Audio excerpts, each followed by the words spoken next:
Shri Krishna Chaitanya Prabhu Nityananda Shri Advaita Gadadhar Shivasadi Gaur Bhakta Vrinda Shri Krishna Chaitanya Prabhu Nityananda Shri Advaita Gadadhar Shivasadi Gaur Bhakta Vrinda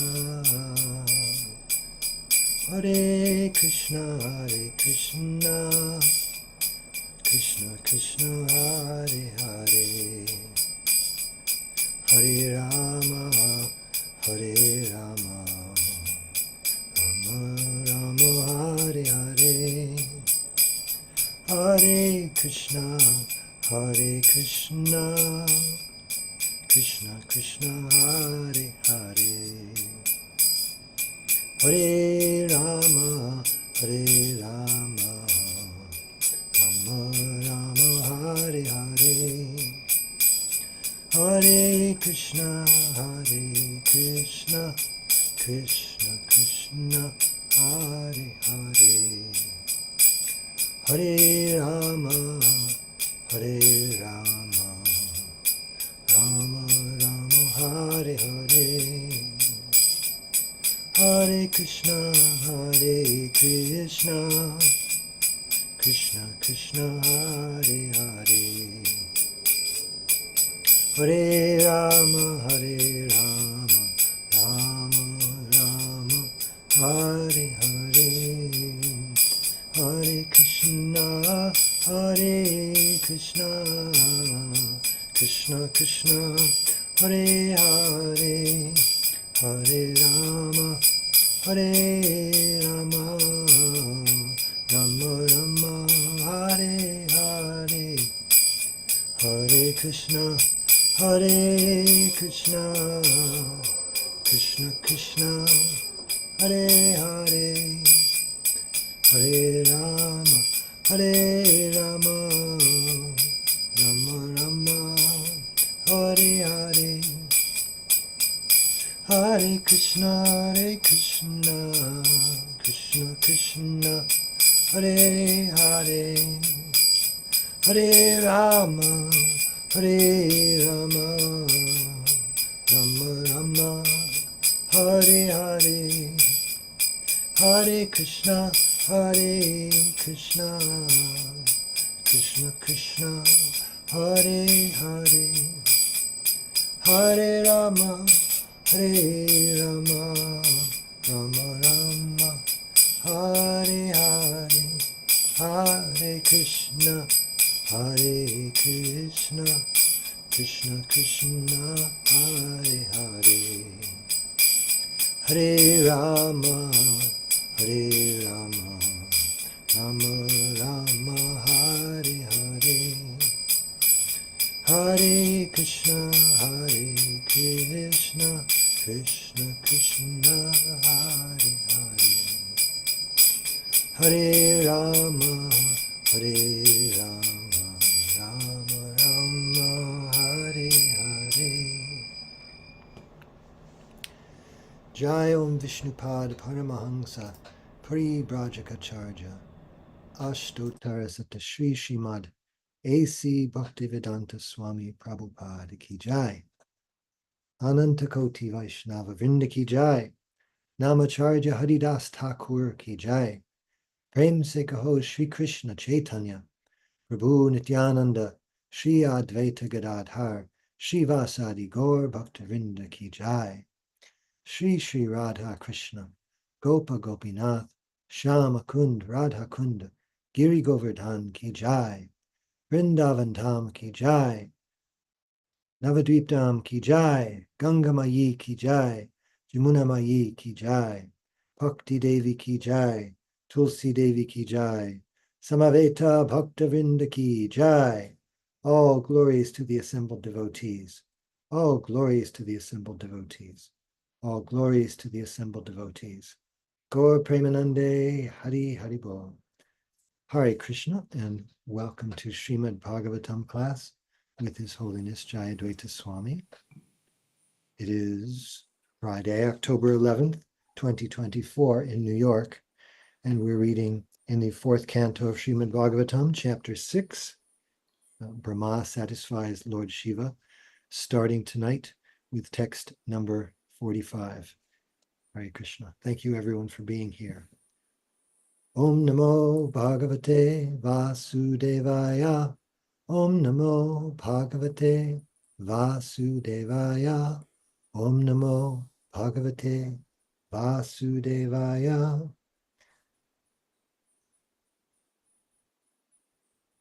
Tvam karmanam mangala mangalanam kartus falokam tanushe svaparam va amangalanam chatamishramulbanam viparya yakena tadeva kasyachit. So Lord Brahma is speaking here to Lord Shiva. O most auspicious Lord, you have ordained the heavenly planets, the spiritual Vaikuntha planets, and the impersonal Brahman sphere as the respective destinations of the performers of auspicious activities. Similarly, for others who are miscreants, you have destined different kinds of hells, which are horrible and ghastly. Yet sometimes it is found that their destinations are just the opposite. It is very difficult to ascertain the cause of this. Purport: the Supreme Personality of Godhead is called the Supreme Will. It is by the Supreme Will that everything is happening. It is said, therefore, that not a blade of grass moves without the Supreme Will. Generally, it is prescribed that performers of pious activities are promoted to the higher planetary systems. Devotees are promoted to the Vaikunthas, or spiritual worlds, and impersonal speculators are promoted to the impersonal Brahman effulgence. But it sometimes so happens that a miscreant like Ajamil is immediately promoted to the Vaikuntha Loka simply by chanting the name of Narayan. Although when Ajamil uttered this vibration, he intended to call his son Narayan, Lord Narayan took it seriously and immediately gave him promotion to Vaikuntha Loka, despite his background, which was full of sinful activities. Similarly, King Daksha was always engaged in the pious activities of performing sacrifices, yet simply because of creating a little misunderstanding with Lord Shiva, he was severely taken to task. The conclusion, therefore, is that the Supreme Will is the ultimate judgment. No one can argue upon this. A pure devotee, therefore, submits in all circumstances to the Supreme Will of the Lord, accepting it as all auspicious. Tatenu kampang susamikshamano bhunjana evatma kritam vipakam vidvag vapur bhir vididhan namaste jiveta yo mukti pade sadayabhak. It's from 10th canto, chapter 14, text number 8. The purport of this verse is that when a devotee is in a calamitous condition, he takes it as a benediction of the Supreme Lord and takes responsibility himself for his past misdeeds. In such a condition, he offers still more devotional service and is not disturbed. One who lives in such a disposition of mind, engaged in devotional service, is the most eligible candidate for promotion to the spiritual world.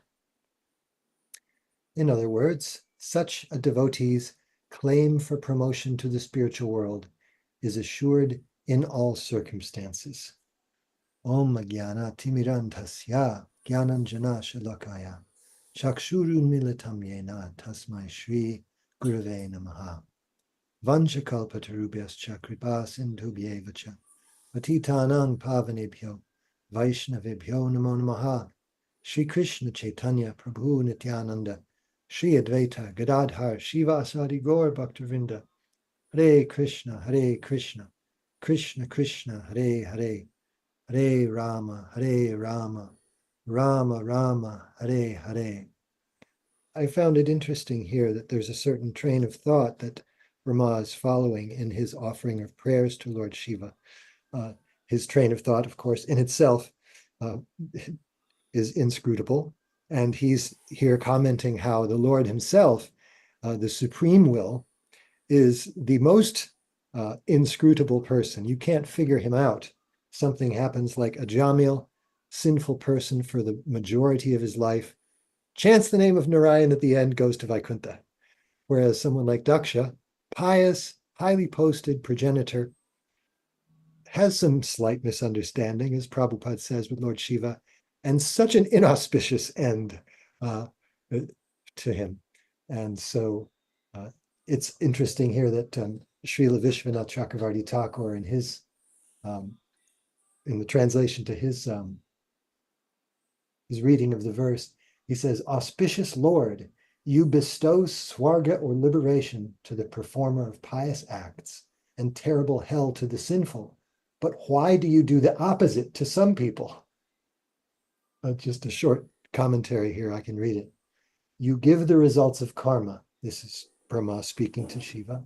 "O auspicious Lord, you extend swarga to the performer of pious acts or even liberation. For the sinful, you give hell. But why should there be opposite results for some people?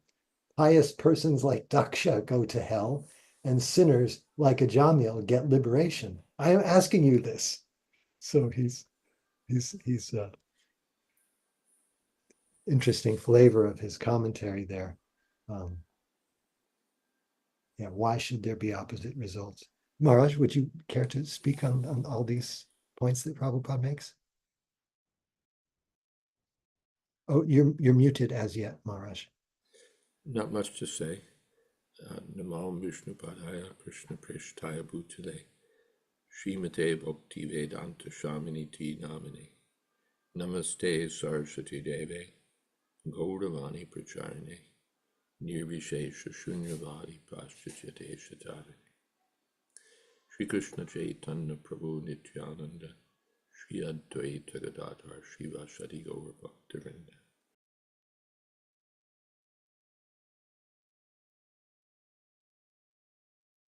Maharaj, I'm sorry, but you're muted again somehow. Again, look at that. Too many buttons.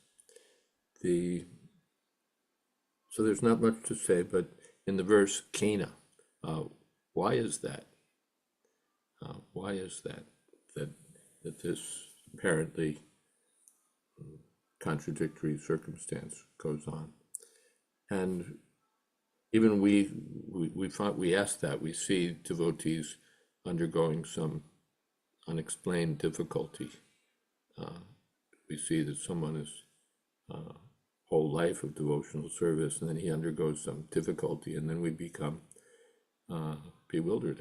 How is it possible? Cana, why? How is this? Because it's contrary to what's expected. We've read the books. We know the philosophy. This is not what's supposed to happen. It's supposed to be according to the script. But then we see that sometimes it's different. Krishna does things in a different way.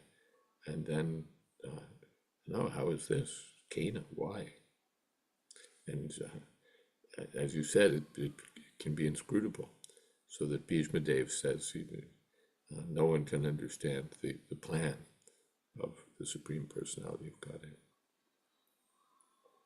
Hare Krishna. Hare Krishna. I was thinking, I'm trying to think where I've heard Prabhupada say this, whether it's in the introduction to Bhagavad Gita or somewhere else there. But he says, it is better to suffer than to protest. And that seems to be extended here in his commentary. One who lives in such a disposition of mind. In other words, taking it that something bad happens, it's my fault. Something good happens, thank you, Krishna. Yes, Atmakritam Vipakam. Atmakritam, it's because of me that there's some, it's not Krishna's fault, it's my fault. I should have gotten worse.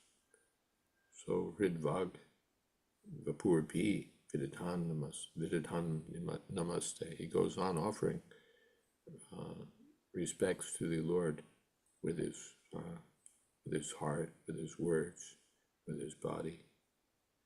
So he becomes Muktipade Sadhyabhak, eligible to go back home, back to Godhead. Mm. Or entitled. Dayabhak means one who's entitled to receive an inheritance. So he becomes entitled to go back to God. Yeah. I opened by saying something about Brahma's train of thought and trying to follow his logic and why he's speaking in this very measured and well thought out way. And it occurred to me that he's trying to his objective is to rectify the problems that were created between Daksha and Shiva and that exploded into this terrible catastrophe.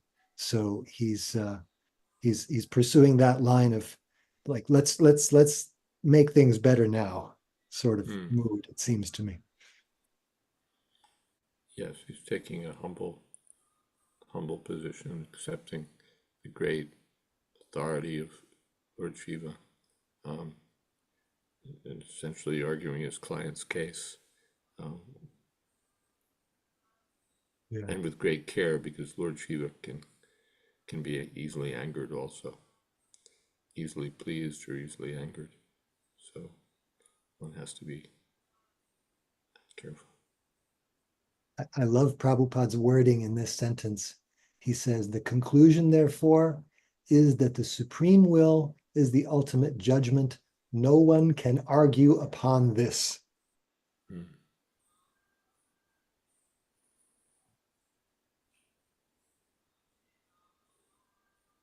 It seems to be the way of, now that everyone has access to social media and is broadcasting their views willy-nilly, it seems to be almost the way of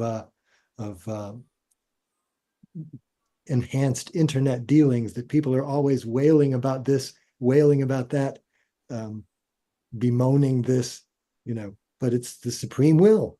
That's what's going on. You can't argue upon it.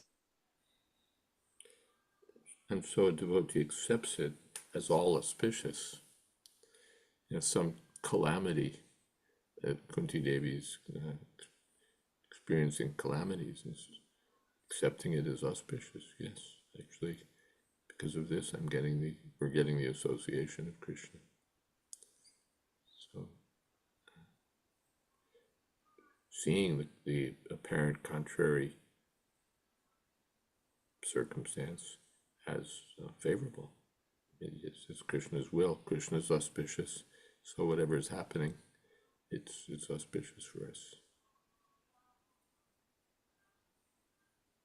Praveen Krishna Prabhu says the inheritance laws in certain states in India is called Dayabhag. Yes. Yeah.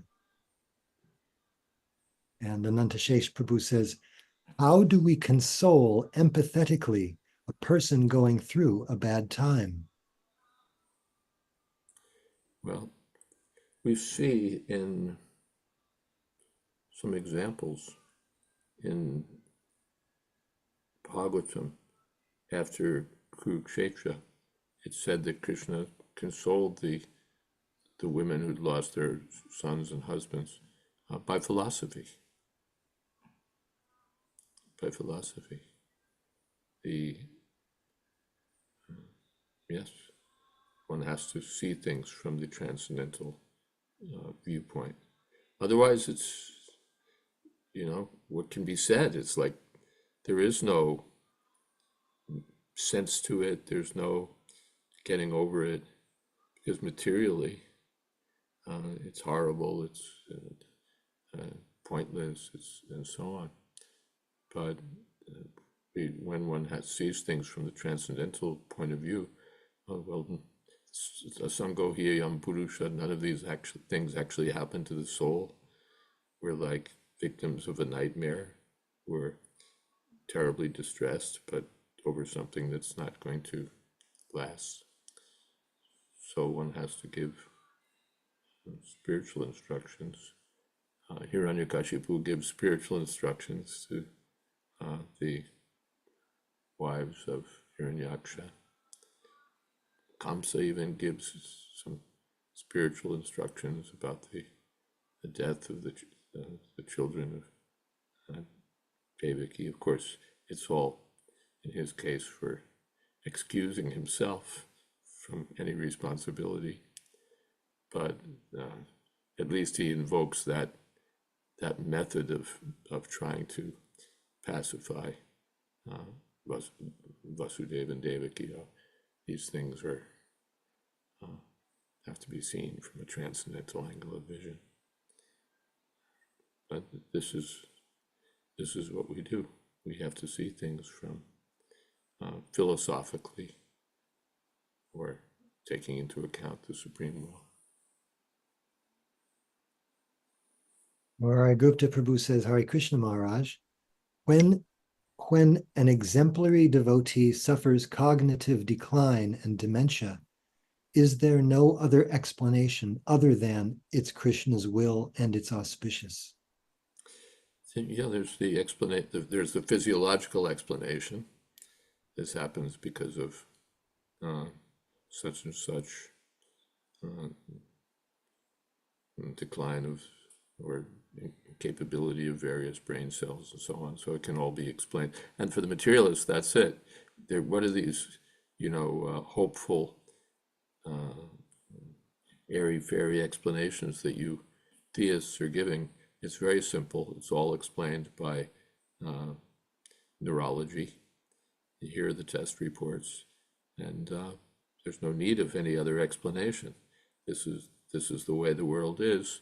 It's all explained by things that we can measure and either do something about or not do something about. But there's no need to look beyond the four corners of our test results.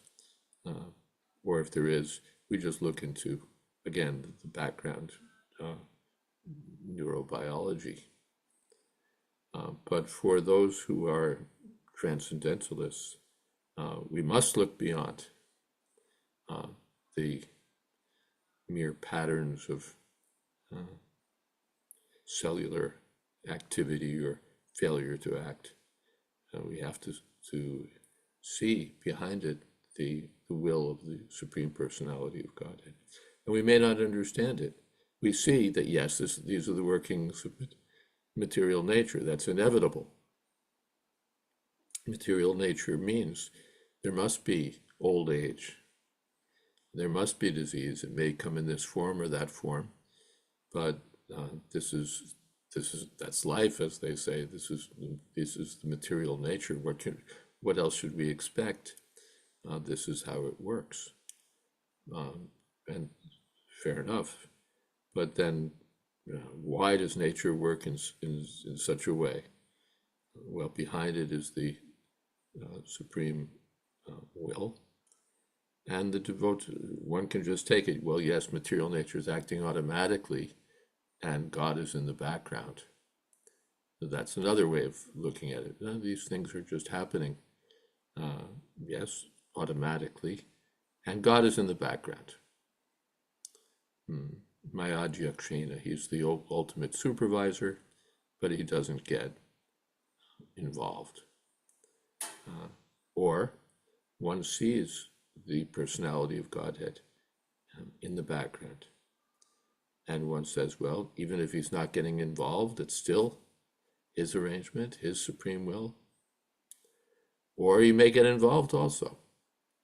He may do things in a way that he chooses. In general, he doesn't get involved. But for devotees, or as he may choose, he may get involved. But why is he getting involved this way? He's off script. We know how these these dramas are supposed to unfold. It's supposed to be glorious according to our calculation. No one's supposed to undergo difficult, unnecessarily difficult or wild circumstances. Everything should be simple and straightforward. But Krishna, so Cana, why? Why is it apparently a Mangala when it's supposed to be Mangal? But then Krishna has some reason. We don't know. We don't know. Is there some past distant karma that's being burned off? Is Krishna doing something for our instruction or purification? Is Krishna, what plan does he have? Why should the Pandavas be suffering? They're the most pious of all the saintly kings. Why should they have to undergo so much suffering, to be banned from your own kingdom? First, you're not only deprived of your kingdom, but you can't even stay there. You have to go into the forest for so many years. And before that, you have to see your wife insulted, and you can't do anything about it. How are these things possible? Or for Draupadi, she has to undergo these insults. So how are these things possible? Why? And Bhishma Dev frankly says, we don't know. No one can understand the plan of, no, we know. No, we don't know. Krishna has his own way of doing things, and therefore it's said, what is that? Vagbapubhi, Bhagavan Vidadhan Namaste. That he goes on offering obeisances even though he doesn't know. When things are rosy, oh Lord, thank you, Lord. But when things are apparently a mangala, when they're apparently inauspicious,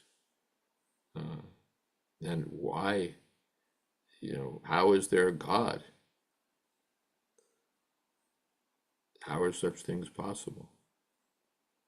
Why did this happen? And sometimes Bhishma Dev said, we just don't know.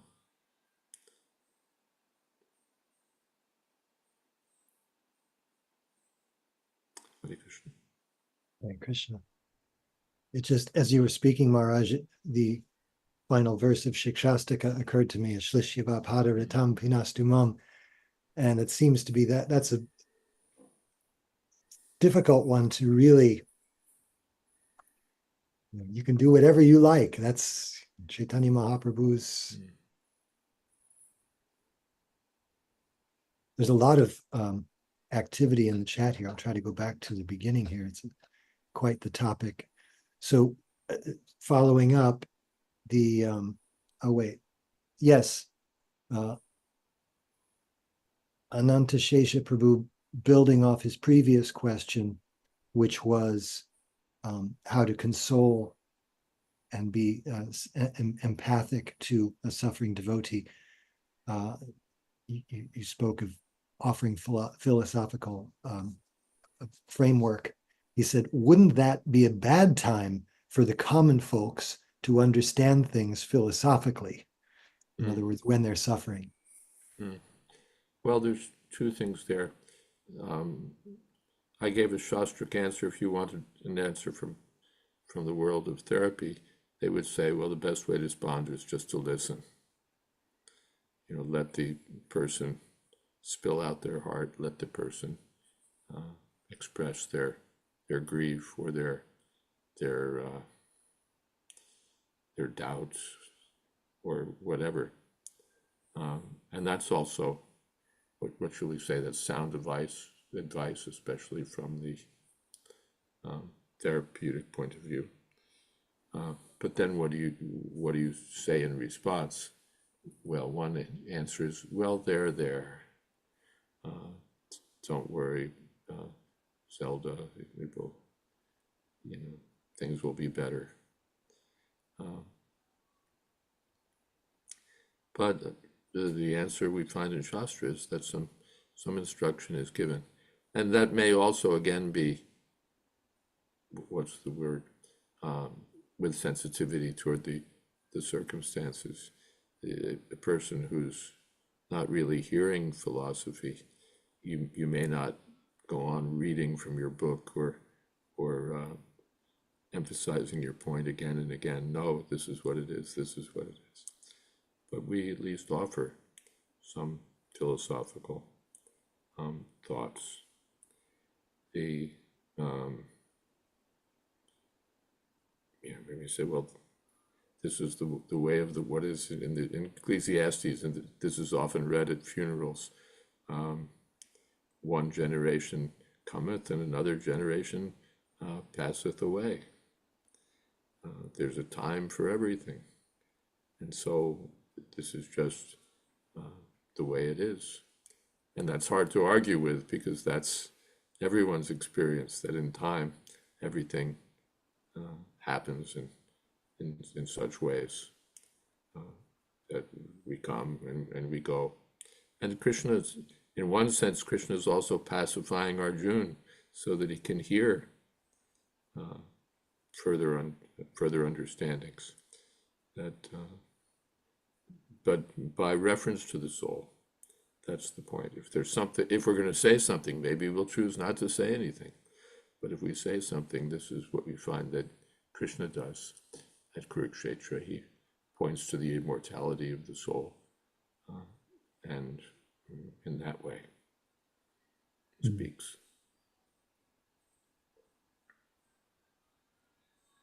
So, a lot in the chat. There's a hand up. I want to save Tulsi Priya, if it's okay, to go along with what you've written in the chat. Just before that, though, I want to get to Saraswati's comment. Pranams Param Puji Maharaj and all the Vaishnavas.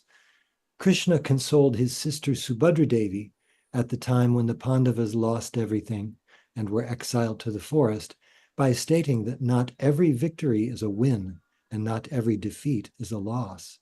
There is his will that is in play at all times. And I'm sorry, go ahead. And later he has to pacify Subhadra on the death of Abhimanyu. How could it be expected that such a fine young man could lose his life in this way? Tulsi Priya, would you like to read your comments in conjunction with your hand being up? All right. I was just having some thoughts while Maharaj was speaking about philosophy. And I wrote, the consolation of philosophy was looked down upon in ISKCON for a while as spiritual bypassing, which has a very specific meaning, but people who usually use it when they're angry that you philosophize don't really understand the meaning. And I said, I suppose it still is it's a lack of empathy. I suppose it still is to some degree, but I think that it's been more of a case of neophytes simply being awkward and unable to deal with their own fears and attachments. And I clarify that by saying neophytes are triggered by others' suffering because they're not very advanced. And so they brush it off with pat answers based on the philosophy. And that's actually the definition of spiritual bypassing, when you don't deal with your own issues and you just use philosophy or religion to forget about them or push them aside, and you're not really using religion. It's just sort of an excuse to not deal with things. Can I add something there before you go on? Sure. That sometimes we find the opposite, that devotees, instead of invoking spiritual understanding, invoke some sort of mundane technique or mundane approach to helping the devotee cope with the problem. sometimes it's in the form of cures. I'll do Reiki on it and it'll go away. I'll, marijuana administered this way or that way will cure cancer. Everyone's a doctor. So instead of offering spiritual understanding, which is really the need of the hour, they offer false hope for cures. They offer some kind of material technique that helps us deal with such circumstances, takes our mind off of the issues or whatever. And it's a kind of cowardice almost, or a kind of, a lack of maturity. Again, as you were pointing to, one kind of lack of maturity. Again, this kind of lack of maturity that don't worry, we can still cure it, or don't worry, we have a psychological pacifier. We've got some sort of way of dealing with this that'll get you through it, according to whatever mode of therapy they favor. And they neglect the real stuff, the real issue, the real understanding. And one has to come to the spiritual platform to deal with these things. When death is practically certain, don't tell me about, a witch doctor in Peru who's been amazingly successful. Tell me that this is what it is. Everyone has to die, but when we die thinking of Krishna, our life is successful. Don't tell me about some hopeless hope. Tell me about Krishna consciousness. Thank you. I was reminded of many years ago, it was like 2000, I went to something called the Second Leadite Congress, and it was basically a convention of a bunch. It was in Barnesville, Ohio. I was living in New Vrindavan at the time, and it was a convention of Amish people, Mennonites, Quakers, all kinds, and all into simple living. And I went in my sari and tilak. I was the only one there, and I remember I overheard some people having a conversation, and one man went up to a couple. I don't think they were Amish, probably Mennonites or something similar. And they said, I'm sorry at the loss of your child. And the first words out of the mouth of the man, he said, "We've learned that the Lord is supreme." And I was so shocked because I wasn't expecting to hear that kind of talk out of somebody who wasn't a devotee. But these are all very pious people, so I should have expected it. But it struck me so forcefully, getting sympathy. And he says, "We've learned that the Lord is supreme," and it was super powerful. And I thought too that grief, we're conditioned beings, so grief is necessary when you're conditioned. It's just part of the makeup. Even your body grieves. You go through all sorts of physiological changes, but the philosophy is supposed to help you move through it, because you can't stay grieving forever. Otherwise, your life falls apart, and then what good is that? I mean, that's a very pragmatic way of looking at it, but you have to be able to move through for your own benefit, whether spiritually or materially, and philosophy is meant to help you do that. Thank you. Thank you. Anyways, thank you for your comments, Maharaj. It really helped me understand the question that I asked. Just hearing you talk about philosophy is. Thank you. Ananta Shesha Prabhu has said, I have heard a real-life incident in ISKCON where a devotee with full-blown dementia could only remember the Maha Mantra before passing, and Krishna reciprocated. After all, that's all we need to have in brain filled with unwanted waste. Yes, we've seen that. Here in South Africa, there's a godbrother, wonderful godbrother, Shamlal Prabhu, a Bengali devotee who did great service here. And he had a stroke and had became incapable mentally. But you'd speak with him, and it would be like speaking. He was basically on a loop. You could probably measure the length of the recording, and it would keep replaying. But the recording was so wonderful. It was all glorification of Srila Prabhupada. It would all be shastric. It would be full of gratitude, and it was you could repeat it as many times as you wanted because it was worth repeating. It was wonderful that I think it was another one of those things where one shouldn't have been able to survive, but he survived, or whatever. But in any case, he didn't survive so long. But those were his last days, full of gratitude, full of appreciation of Srila Prabhupada, and it was all right that he couldn't go beyond that, because why would you want to go beyond that? In one sense, it was so perfect. All right. Ross Prabhu, would you like to read your comment, or would you like me to read your comment? Sure, I can read. Hare Krishna Maharaj, related to seeing things philosophically. At some point in these discussions, I remember you saying that Brahmabhuta can be an immediate thing, and you referenced Prabhupada saying something along those lines. I was reminded What would now be an that immediate thing? I'm sorry, I missed that. Brahmabhuta, like realization, the Yeah. omnibus body. Go ahead.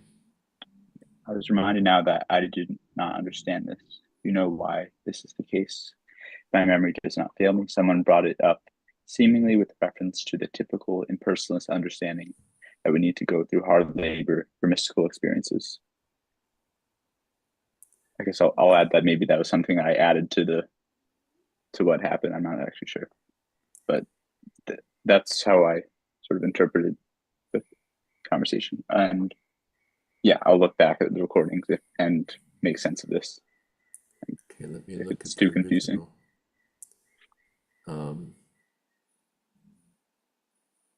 The Brahmabhuta can be an immediate thing.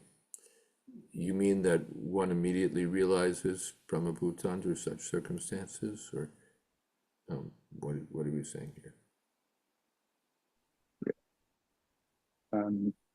Well, I guess something I was thinking about was whether, if we have faith in the perfect authority and then we just see through that lens, is that what you were getting at? What is that how we see that Brahmabhuta is sort of an immediate realization for someone like that?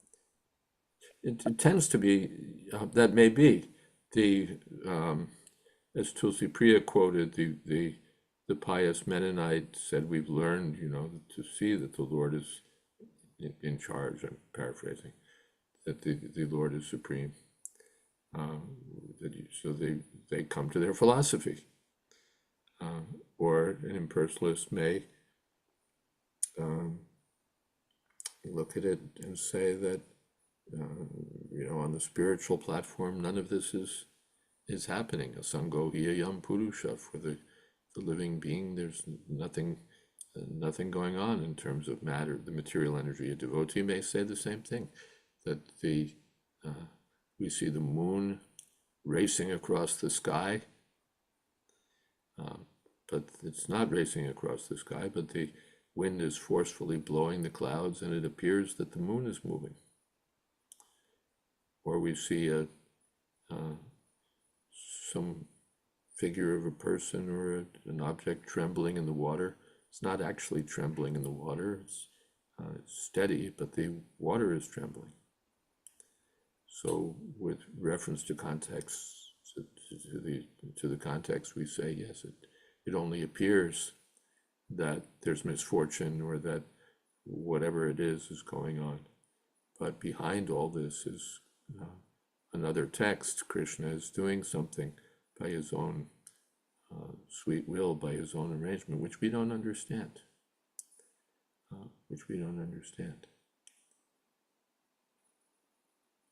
But these spiritual thoughts come to mind. even we hear smashan vairagya. One has thoughts of detachment at the time of a funeral. One sees the transitory nature of all existence. And then, of course, if one's not really grounded in philosophy, after the funeral, one goes back to one's previous mindset. How do I enjoy, or whatever? But under such circumstances for a fortunate person stimulate philosophical thinking. He sees with reference to the absolute truth or with reference to the personality of Godhead, whereas the ordinary person has no recourse. The impious person or the unfortunate person has to see everything as pointless, meaningless, absurd, or just terrible, calamitous. He has no higher point of reference from which to see things. Or according to his mindset, he says, well, that's nature. But he also is unfortunate because he doesn't see beyond the workings of nature.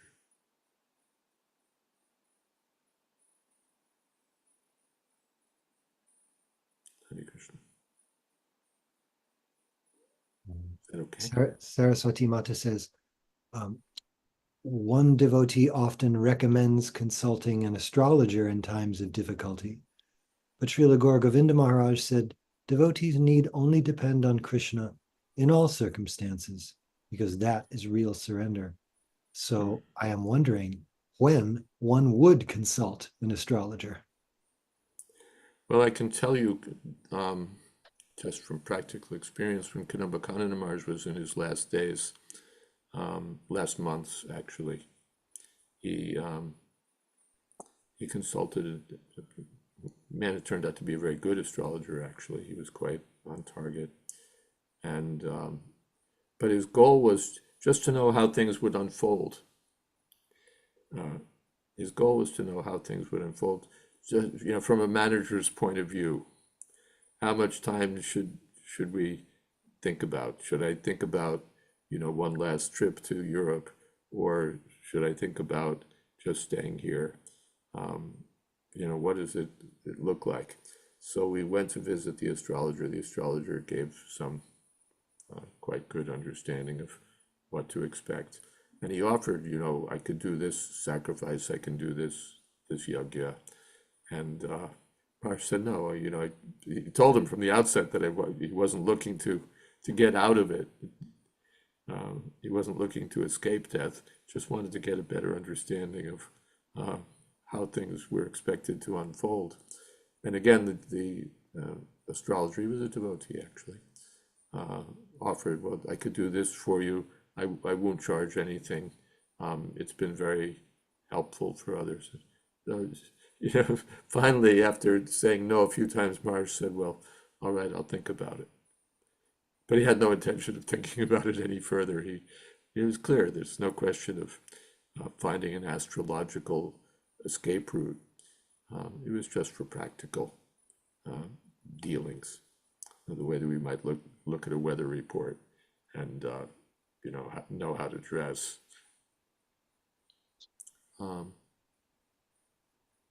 Yeah. But then we hear, if you wear a ring here with this stone on the third finger, and so on and so on, and devotees are thinking, or the client is thinking, yes, I can do this, it'll help. So, all right, that may be that if you do this, it'll help counteract the influence of Saturn during such and such period. But as Gaura Govinda Maharaj said, the devotee, finally, he just, all right, let me chant Hare Krishna. And Prabhupada Prabhupada himself consulted astrologers in his last days. He was hearing, and sometimes he say, let's have some fun. It means let's hear from the astrologer. Or more gravely, he would say, so what do they say? And they would say something like, the next 3 days will be very difficult for the native. Such and such is planets are acting This will not be effective, that will not be effective. Mantras may be effective. Mantras may be effective. And Prabhupada would pull that. Let's have kirtan. Amala Harinam Ami Avilas. Prabhupada would extract that, forget this stone on this finger and this sacrifice to this demigod or whatever else might be mitigating opportunity. Amala Harinam Ami. Let us chant Harinam. Let us be in the association of devotees, and so on. Prabhupada would just take the essence.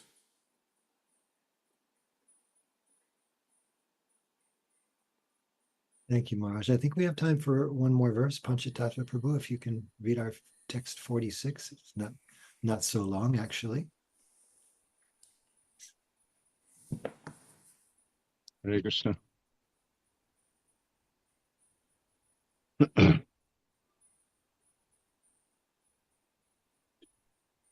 Navaisatam tvach charanarpitatmanam uteshu sarvesha vipashyatam tava utani chatmanya pratagdidrikshatam trayena rosha bivaved yata pashum. My dear Lord, devotees who have fully dedicated their lives unto your lotus feet certainly observe your presence as Paramatma in each and every being. And as such, they do not differentiate between one living being and another. Such persons treat all living entities equally. They never become overwhelmed by anger, like animals, who can see nothing without differentiation. Purport: when the Supreme Personality of Godhead becomes angry or kills a demon, materially this may appear unfavorable, but spiritually it is a blissful blessing upon him. Therefore, pure devotees do not make any distinction between the Lord's anger and his blessings. They see both with reference to the Lord's behavior with others and themselves. A devotee does not find fault with the behavior of the Lord in any circumstances.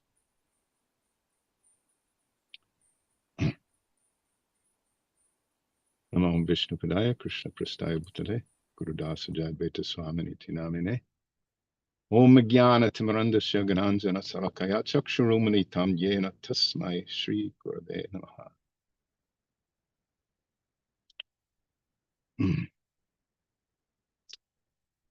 My dear Lord, devotees who have fully dedicated their lives unto your lotus feet certainly observe your presence as Paramatma in each and every being, and as such they do not differentiate between one living being and another.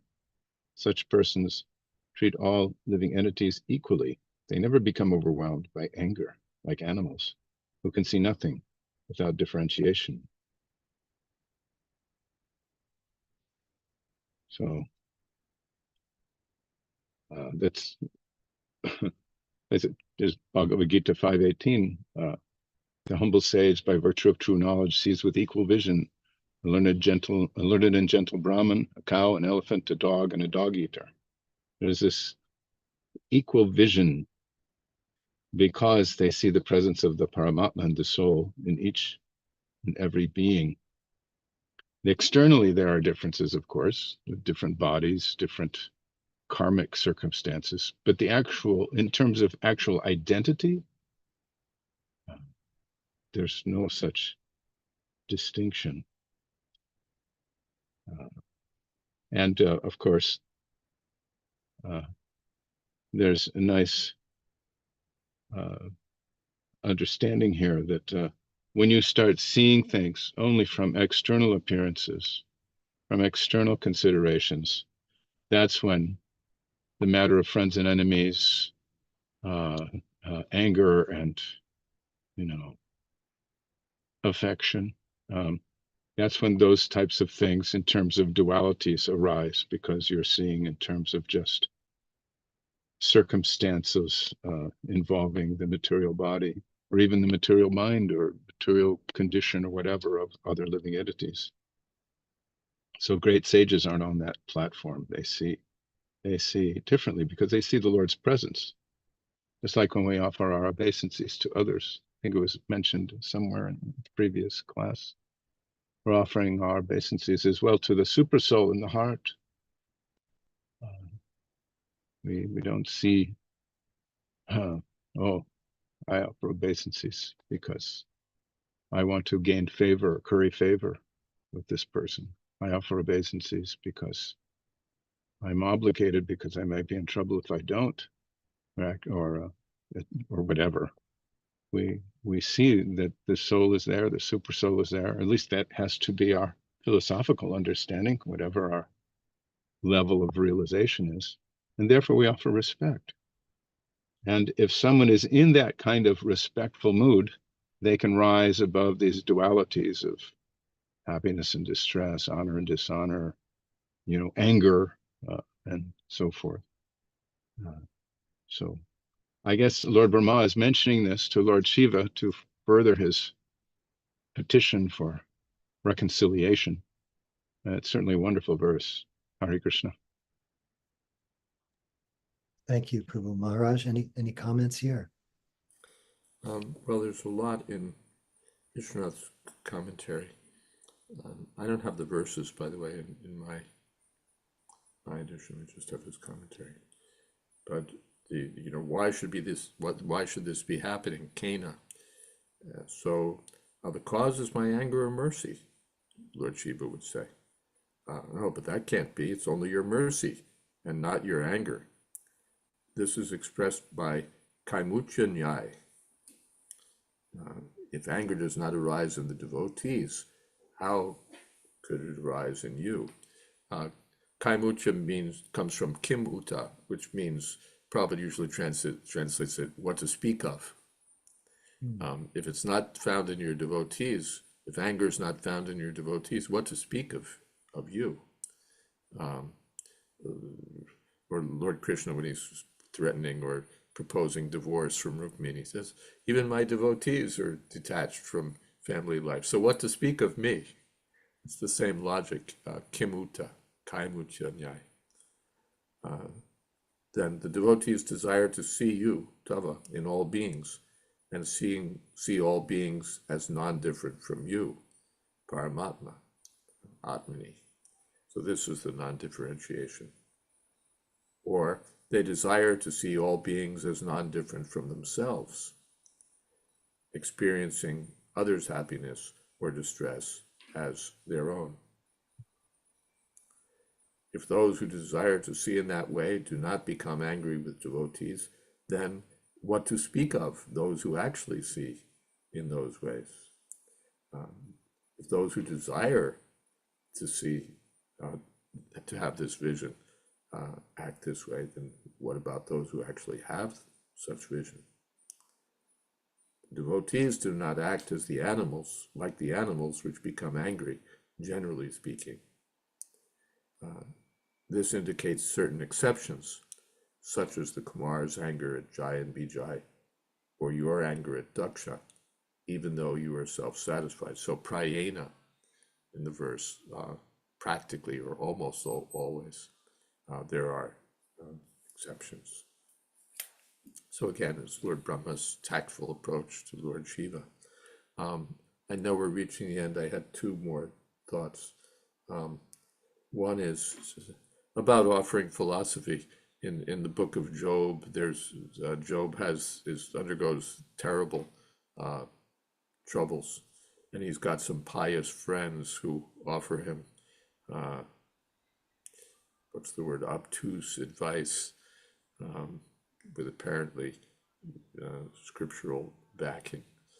So they're not very much appreciated. So one doesn't want to be obtuse, even if one does give spiritual thought. Another thing, why do these things happen to devotees? One reason is to give the materialists an opportunity to be offensive. The devotees will see this is Krishna's arrangement, and the materialists will have yet one more opportunity to commit offenses to the Lord or commit offenses to the devotees. Those who are envious or those who are simply unfortunate. Those whose habitual response is to say, you see, and criticize. For them, Krishna gives another opportunity. Prabhupada gives the example that the same rain and the same ground make the mango sweet and the neem bitter. So the devotees, those who are actually devotees, in such circumstances, they see the glories of the Lord. They see the glories of the devotee, and the materialists or the skeptics or the people who've developed an offensive mentality find an opportunity to yet another opportunity to deny the glories of the Lord or deny the glorious nature of a devotee. That's their own misfortune.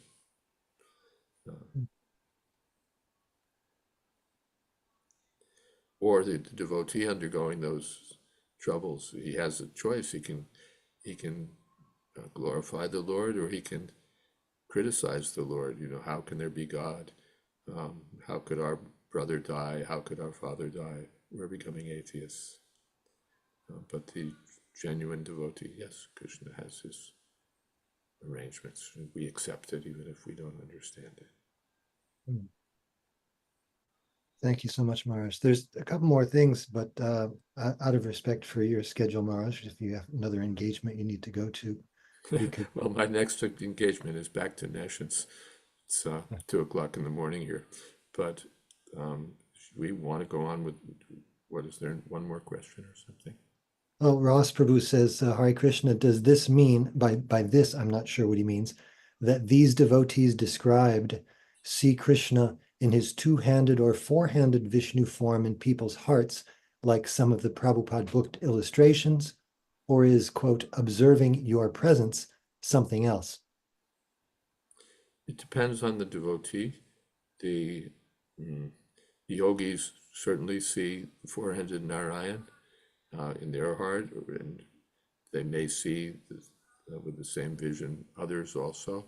The devotees see Krishna, but it's not just what's the word, like television. Somehow or other we have to see Krishna appearing in the heart like an emblem or a shield embossed on the heart of others. But by philosophical understanding, he sees that Krishna's there, and according to his realization, he may experience the presence of Krishna in different ways. He may actually see Krishna, or he sees Krishna through the eyes of Shastra, through spiritual understanding, through recognizing that Krishna is behind these things. That's another way of seeing Krishna. It's not just vivid image of Krishna, but he's seeing. Even in adversity, a devotee may see Krishna. There's someplace, it's one of Krishna's pastimes where a devotee looks at the Lord, I think, the way a dying man looks at the picture of Vishnu. So, a person on the verge of death may literally have a picture and be looking at the picture and absorbing his mind in that picture, or he may see the Lord within himself, or he may see just by philosophical understanding. Hare Krishna. Tulsi Priya, go ahead.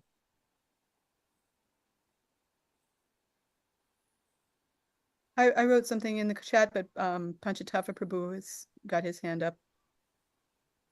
Oh, okay. Would you like to read what you had written? Because I think that was there before the hand. I said I wanted to say that I remember Yoganananda Mataji telling me that when she and Panchatattva Prabhu went to visit a dying relative in the hospital, or maybe a funeral, they were at a funeral, everyone in the family was approaching them for consolation in the form of philosophy, because that was their thing. nobody else knew how to be philosophical about such a difficult situation. And I apologize for if I'm remembering it wrong, but it stayed with me to some degree. Jai. Panchatattva Prabhu. I guess this is harkening back to some previous points. I was driving, I wasn't able to listen very well, but I caught most of it. I'm put in mind of a devotee in our New Ramanreti community, who is going through stages of dementia, frontotemporal lobe dementia. It's caused him some behavioral difficulties and so forth. But even in his condition, which is progressing, he goes out on Harinam practically every day. He plays the drum, he sings sometimes. And what's more, which really strikes me, is that he has very kind-hearted devotees who are taking care of him and taking him to these places and taking care to be there for him in case he has some lapse of memory or some, apparent errant behavior that can gently pull him in. When you see that kind of affection amongst devotees, you realize that they're seeing beyond the temporary situation of the external body, and they're seeing the soul and the super soul, and it becomes a very obvious evidence by their behavior. So I was appreciating that even in that condition, his Krishna consciousness is there, and even in that condition, the Vaishnavas are very, very kind. Hare Krishna. Wonderful. Thank you. Vijay Krishna Prabhu, can you lead us in the final kirtan? It would be very nice. We insist.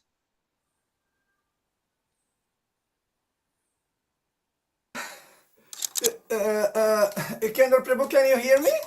Very clearly. Yes. Thank you for the invitation.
Jayom Vishnupad Paramahamsa Parivrajacacharya Ashtotar Sata Shri Srimad A.C. Bhaktivedanta Swami Prabhupada Ki Jai, Ananta Koti Vaishnava Vrinda Ki Jai, Namacharya Haridas Thakur Ki Jai, Prem Se Kaho Shri Krishna Chaitanya, Prabhu Nityananda Shri Advaita Gadadhar, Shiva Shadi Gaur Bhakta Vrinda Ki Jai, Shri Shri Radha Krishna Gopa Gopinath Shyamakund Radha Kund Giri Govardhan Ki Jai, Vrindavan Dham Ki Jai, Navadvip Dham Ki Jai, Ganga Mayi Ki Jai, Jamuna Mayi Ki Jai, Bhakti Devi Ki Jai, Tulsi Devi Ki Jai, Samaveta Bhakta Vrinda Ki Jai.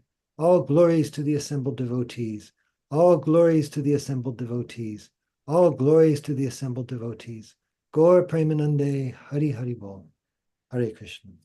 Thank you everyone so much for being here. Thank you so much, Maharaj. Hare Krishna. Thank you, Kendra Prabhu. Thank you, Gurudev. Thank you. Thank you, Lord. Thank you, Maharaj. Hare Krishna. Jai. Srimad Bhagavatam ki jai, Srila Prabhupada ki jai, His Holiness Jayadvaita Swami Maharaj ki jai. Jai. Veta Bhakta Vrinda ki jai. Jai. Jai. Gaur Premanande. Haribol.